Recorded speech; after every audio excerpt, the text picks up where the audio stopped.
Hi, Mr. Kane here, and in this video we're going to look at and learn some stuff about teeth, the different kinds of teeth we have in our head. Here's a general sort of diagram of a general sort of a tooth. We're going to learn about the different parts of it that we have. So we've got what's called the crown. That's the bit that's above the gum line, the bit you see, the bit you brush. And the roots, that's what's below the gum line, and we don't see that at all unless the tooth gets knocked out or pulled out. Okay, so on the top of the tooth, the crown's covered with this white stuff called enamel. And that's like the hardest thing in our body, harder than bone. Takes a long time to get in place, a long time to repair, and it's there for protecting our teeth from all the grinding, cutting and chewing they've got to do. So we need to look after it. Okay, it covers the dentine, which is this brown stuff inside this tooth here. So we've got the dentine in the middle of it.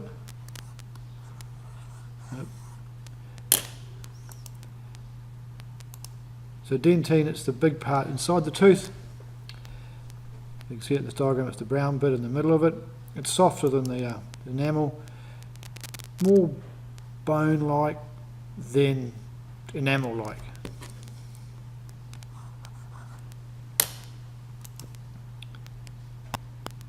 Okay.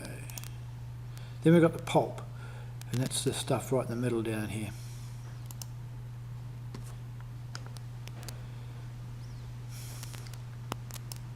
So if you get a toothache, that's what's going to be hurting.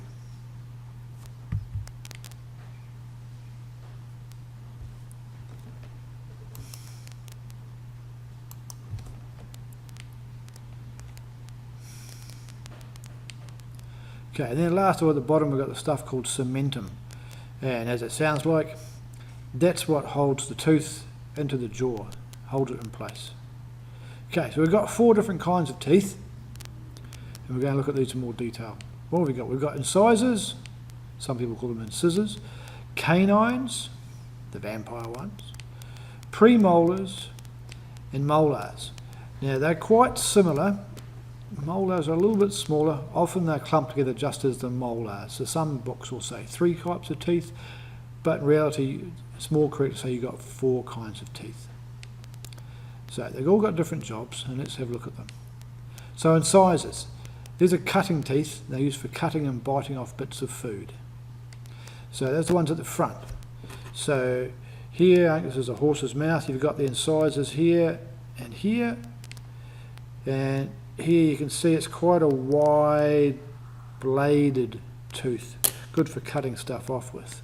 Okay, and I've got an example of one here. So hold it up. That's an incisor there, and you can see the white part here is the enamel on the end of it, and this is the root part down here. It's quite a big long one. This actually comes from a pig jaw.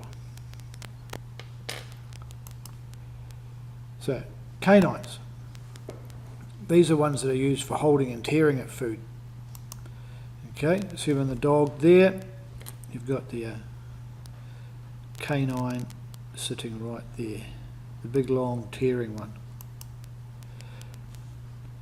Lions have them as well. Where are we? Lion. So there it goes in the lion. And in the pig it's also a very long one, quite an impressive curved one. That's the pig tusk. That's it there. These go quite long. They're quite sharp at the end here. And they use these for ripping and tearing when they're fighting and displaying with each other. And humans collect them for items of jewellery.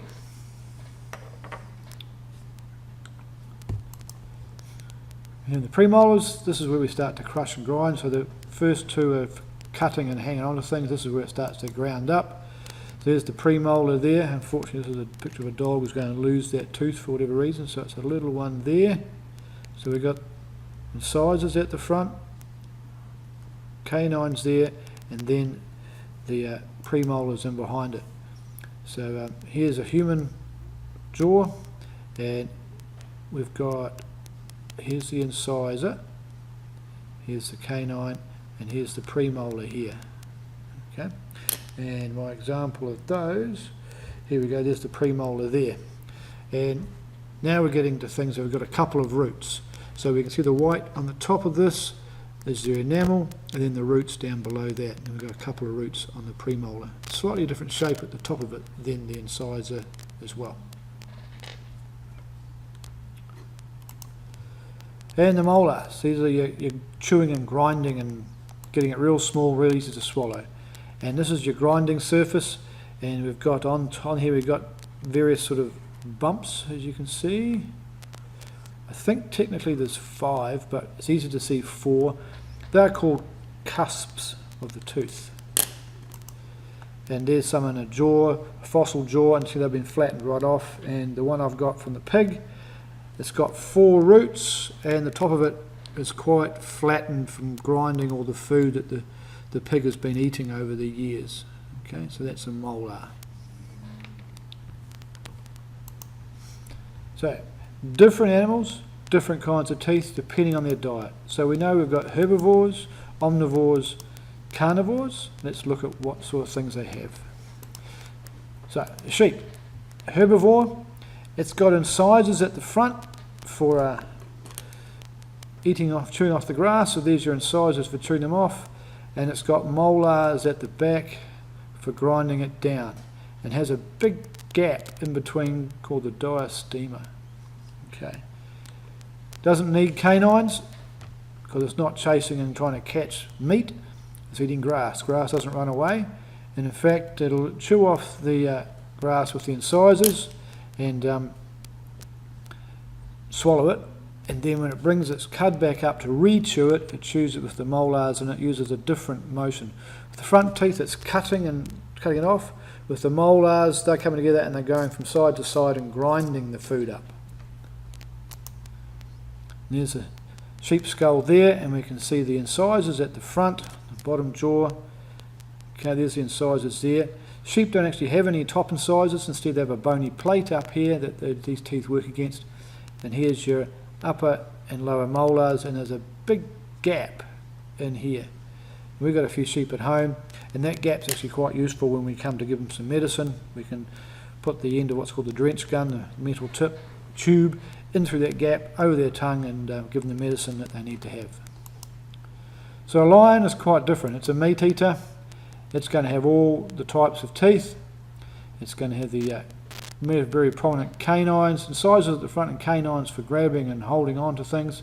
And then the molars are more a slicing teeth for chopping off chunks of meat they're going to swallow. You watch a dog eating, it doesn't chew very much, bites it into a small enough piece and just swallows it down. Here's a picture of your lion's skull, and you can clearly see that you've got the incisors here. There's a little gap here, and that's for your lower canine to fit into. There's the upper canine. Here's your premolar, and here's your molars. And you can see they're quite sort of long and thin, and they're designed for slicing. So what about us? We're an omnivore, same as a pig actually. So we've got a sort of general teeth. They're looking reasonably similar to each other. They're not big size differences. We can sort of see from the jaw here that they're all pretty much the same sort of length, but we've got the 4 incisors at the front, and then we've got the canine next to them, then there's a couple of premolars, and then there's the molars at the back.